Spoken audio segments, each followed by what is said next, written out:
ఆరోగ్యాభిలాషులందరికీ నా హృదయపూర్వక నమస్కారములు.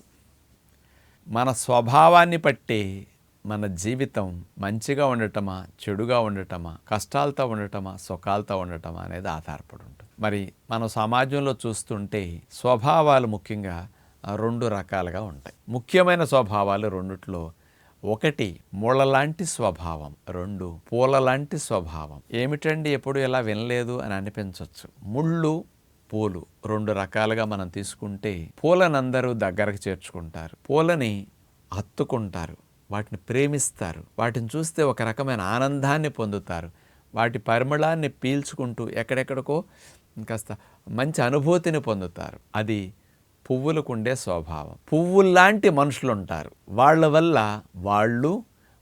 వల్ల వాటి తోటివారు, వాళ్ళ వల్ల వాళ్ళ కుటుంబీకులు, వాళ్ళ దగ్గర పనిచేసేవారందరూ కూడా అంతా మంచిగా ఆనందంగా ఉండేటట్టు అవకాశం కలుగుతుంది. అందుకని పువ్వుల్లాంటి స్వభావము మనిషిని ఎంత గొప్ప స్థితికి తీసుకెళ్తుందో. అందుకని మన గుణాలు, మన స్వభావాలు ఇవన్నీ కూడా పువ్వుల్లాగా ఉన్నాయి అనుకోండి, అందరి చేత మనం ప్రేమించబడతాం. అందరూ మన వంటి ఇష్టపడుతుంటారు, అందరూ మనకు ఆశీర్వచనాలు ఇస్తుంటారు, అందరం మనం బాగుండాలని కోరుకుంటూ ఉంటారు, అందరి సహకారము మనకు అందుతూ ఉంటుంది. మన ద్వేషించేవారు ఉండరు. అలాగే మన ఎదుగుదలకి అందరి సపోర్ట్ ఇంకెక్కువ ఉంటుంది. ఇలాంటి పువ్వుల్లాంటి స్వభావం ఉంటే ఇన్ని అడ్వాంటేజెస్ మనకు తోడుగా జీవితానికి వచ్చేస్తాయి. అదే ముళ్ళలాంటి స్వభావం ఉంటే, అంటే ముళ్ళని ఎవరు కూడా దగ్గరికి చేర్చుకోవడానికి ఇష్టపడరు. ఆ ముళ్ళుతో దూరంగా ఉండాలని చెప్తారు. ఎందుకంటే అది అందరికీ గాయపరుస్తుంది, నొప్పిని కలిగిస్తుంది, మనశ్శాంతి లేకుండా చేసేస్తుంది. ముళ్ళు అనేది ఒక తీపును పుట్టిస్తుంది గుచ్చుకున్నప్పుడు, అంటే బాధను కలిగిస్తూ ఉంటుంది. మరి ముళ్ళలాంటి మనసు నాకుందా, పువ్వుల్లాంటి మనసు నాకుందా? ముళ్ళలాంటి స్వభావం నాదా, పువ్వుల్లాంటి స్వభావం నాదా?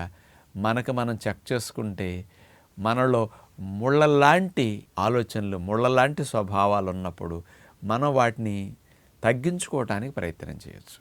మరి ముళ్ళలాంటి స్వభావం అంటే మన మాటలతో కొంతమంది మనసుని గాయపరుస్తాం. మన చూపులు కానీ మన చేష్టలు కానీ ఎదుటి వ్యక్తులకి కష్టాన్ని, దుఃఖాన్ని కలిగిస్తూ ఉంటాయి. అది ముళ్ళలాంటి స్వభావం. ఎవరన్నా పేరెంట్స్ పిల్లల్ని అరుస్తారు, కొడతారు, తిడతారు. ఇది ముళ్ళలాంటి స్వభావం. అంటే దీని ద్వారా మనం ఎప్పుడు ఏమీ సాధించలేము. జీవితకాలం అన్నిటినీ కోల్పోతూనే ఉంటాం. కాబట్టి ఎదుటి వారికి కష్టాన్ని, దుఃఖాన్ని అందించేవి మనకుంటే దాన్ని ముళ్ళలాంటి స్వభావం అంటారు. ఆ ముళ్ళలాంటి స్వభావం ఉంటే ముందు మనం ఎక్కువ నష్టపోతాం. మనతో ఉన్నందుకు మన తోటి వారికి ఆ ముళ్ళలాంటి స్వభావం వల్ల ఎక్కువ హాని కలుగుతూ ఉంటుంది. అందుకని ఇలాంటి స్వభావం ఉన్నప్పుడు చాలామంది లోపల పైకి అనకపోయినా ఏం కర్మరా, ఇలాంటి వాడి సాహచర్యం నాకు లభించింది, ఇలాంటి ఆయన దగ్గర పనిచేయాల్సి వస్తున్నది, ఇలాంటి భర్త నాకు దొరికాడు, ఇలాంటి స్నేహితుడు నాకున్నాడు, ఇలాంటి భార్య నాకు దొరికింది, లేకపోతే ఇలాంటి తల్లిదండ్రులు నాకు దొరికారని, అంటే ఇట్లా నెగిటివ్గా మన గురించి అనుకోండి. వాడు ఎప్పుడు పోతే బాగుండు, వాడికి ఏదైనా అయితే బాగుండు, వాడికి ఏదైనా పక్షవాతం వచ్చి మాట పోతే బాగుండు, అంటే ముళ్ళలాంటి స్వభావం ఉంటే మనకి శాపాలు ఎక్కువగా వస్తూ ఉంటాయి. మరి ఇలాంటి స్వభావం ఉంటే మనం ఎప్పుడూ కూడా జీవితంలో అనుకున్న వాటిని సాధించలేము, కోరుకున్న ఆరోగ్యాన్ని, ఆనందాన్ని పొందలేము. మన స్వభావం అట్లా ఉందనుకోండి, బ్యాడ్ హార్మోన్స్ రిలీజ్ అవుతాయి. ఆ బ్యాడ్ హార్మోన్స్ మనకు జబ్బుల్ని కలిగించడానికి ప్రేరణ కలిగిస్తూ ఉంటాయి. అందుకని తెలుసో తెలియకో చిన్నప్పటి నుంచి పెరిగిన వాతావరణం వల్ల, సహచరుల వల్ల, స్నేహితుల వల్ల మనకి కొద్దిగా ముళ్ళలాంటి స్వభావాలు కొన్ని ఉన్నప్పటికీ మనిషి తనను తాను మార్చుకోవటానికి, సంస్కరించుకోవటానికి ప్రతి ఒక్కరికి గొప్ప శక్తి ఉంటుంది. చాలా పవర్స్ ప్రతి ఒక్కరికి ఉంటాయి. కానీ మనం ఉపయోగించుకోవటం చేతకాక అవి బయటికి రావట్లేదు. అయ్యప్ప స్వామి దీక్ష తీసుకున్నప్పుడు చూడండి, 40 రోజులు మందు కనపడినా, ముక్క కనపడినా, స్త్రీ కనపడినా, బయట అనేక రుచికరమైన ఆహార పదార్థాలు తోపుడు బళ్ళ మీద కనపడినా అసలు చెలించరు. తెల్లవారుజామున లేవటం, చన్నీళ్లు స్నానం చేయడం, చెప్పులు లేకుండా నడవటం, చలిలో బట్టలు ఎక్కువ లేకుండా ఉండటం, మరి ఎర్లీగా పడుకోవటం, కింద పడుకోవటం, అందరితో ప్రేమగా స్వామి అనే భావనతో మాట్లాడటం. ఎక్కడి నుంచి వచ్చాయి ఈ పవర్స్? ప్రతి ఒక్కరిలోనూ ఉంటాయి. కానీ వాటిని ఆ 40 రోజులు వెలికి తీస్తున్నాం. ఆ 40 రోజులు పువ్వుల్లా ఉంటున్నాం. అంటే అంత గుణవంతులుగా, అంత క్రమశిక్షణగా ఉండే శక్తి మనకు ఉంది కదా. లక్షల మంది మాల వేసుకుంటూ ఉంటారు కదా. మరి అంత బలహీనులకు కూడా ఇంత శక్తి ఎక్కడి నుంచి వస్తున్నది అంటే ఆ ముళ్ళలాంటి స్వభావాలు ఈ 40 రోజులు వదిలేసామే, ఆ 40 రోజులు పువ్వుల్లాగా మనం మారి ప్రేమగా ఎక్కడ ఒక రూపాయి అన్యాయం చేయకుండా, అబద్ధం ఆడకుండా, దొంగతనం చేయకుండా, ఎదుటివారి దగ్గర ఏమీ ఇబ్బంది పెట్టకుండా ఆ 40 రోజులు ఒక క్రమశిక్షణగా దైవచింతనతో ఇంత మంచి పని చేసే స్థితి, ఆ పువ్వుల్లాంటి స్థితి మనలో ఉంది కదా. ఈ 40 రోజులే నేను ఎందుకు పెట్టుకోవాలి, బ్రతికినన్నాళ్ళు నేను ఇలా ఎందుకు ఉండకూడదు అని మీరు అనుకుంటే ఎందుకు ఉండలేరు. అందుకని ఆకాశం నుంచి మంచి మనుషులు అనేవాళ్ళు ఎప్పుడు దిగి రావటం లేదు. మహానుభావులు ఎవరు కూడా ఆకాశం నుంచి ఊడిపడటం లేదు, మనలాంటి మనుషులే. కానీ గొప్ప గొప్పవారు, ఆదర్శంగా మనం తీసుకునేవారు, అట్లాగే వాళ్ళని చూస్తే ఎంత బాగుంటుంది, మనం కూడా అట్లయితే బాగుండు అనుకునే వాళ్ళంతా వాళ్ళలో ఉండే పువ్వుల్లాంటి స్వభావాన్ని వాళ్ళు పెంచుకున్నారు.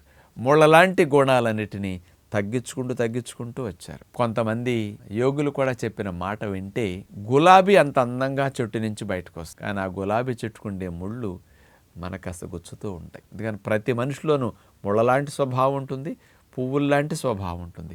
పువ్వుల స్వభావం, పువ్వుల్లాంటి గుణాలు ఎక్కువ ఉంటే వాళ్ళని మంచివాళ్ళు అంటారు. ముళ్ళలాంటి స్వభావం ఎక్కువ ఉంటే వీళ్ళని కాస్త చెడ్డవారు అని ముద్రేస్తుంటారు. మనకి గులాబీకి ఉండే చెట్టు అందరికీ కాస్త గుచ్చుతున్నది, దానివల్ల ఇబ్బంది అవుతున్నదని ఆ ముళ్ళు కూడా లేకుండా గులాబీ ఉంటే బాగుండంటే కొన్ని సందర్భాల్లో ఆ గులాబీ చెట్టుకి ముళ్ళు కూడా పోయినాయి అని ఒక యోగి ఆత్మకథలు అట్లాంటివి కూడా వినటం జరుగుతుంది. కొంతమంది నిజంగా మనిషి యొక్క సంకల్ప శక్తి అంత గొప్పది. అంటే మనలో ముళ్ళలాంటి స్వభావం ఉంటే మన పిల్లలు కూడా చూసి అవే నేర్చుకుంటారు. మనకి పువ్వుల్లాంటి స్వభావం ఉంటే కట్టుకున్న భార్య, మన తోడున్న పిల్లలు ఇలా స్వభావం ఉంటే మిమ్మల్ని కన్న పేరెంట్స్, మీ బ్రతుకు తెరువైన మరి తోటి ఉద్యోగస్తులు, లేకపోతే మన కింద పనిచేసేవారు అందరూ బాగుండాలని ప్రేమతో మనం చక్కగా మంచి స్వభావంతో జీవితాన్ని గడుపుతుంటాం. అలాంటి పువ్వులాంటి స్వభావాన్ని మనం పెంచుకుంటూ ఉంటే, సుగంధభరితమైన పువ్వుల వలె మన జీవితం ఉంటే ఎంత బాగుంటుంది. అందరికీ దుఃఖాన్నిచ్చి బాధను కలిగించే ముళ్ళలాంటి స్వభావాన్ని తొలగించుకుంటే జీవితం ఎంత బాగుంటుంది. ఒక్కసారి ఎవరికి వారు ప్రయత్నం చేయగలిగితే అసాధ్యమనేది ఏదీ కాదు. సాధనతో అన్నీ సమకూరుతాయి. అలాంటి సాధన మనందరం చేసుకుంటే మన జీవితం బాగుంటుందని, ఒక్కొక్క స్వభావాన్ని ముళ్ళలాంటి దాన్ని తొలగించుకుంటూ, పువ్వుల్లాంటి స్వభావాన్ని ఒక్కొక్క దాన్ని పెంచుకుంటూ మనం అందరం ఆనందంగా ఆరోగ్యంగా జీవిద్దామని మనసారా కోరుకుంటూ నమస్కారం.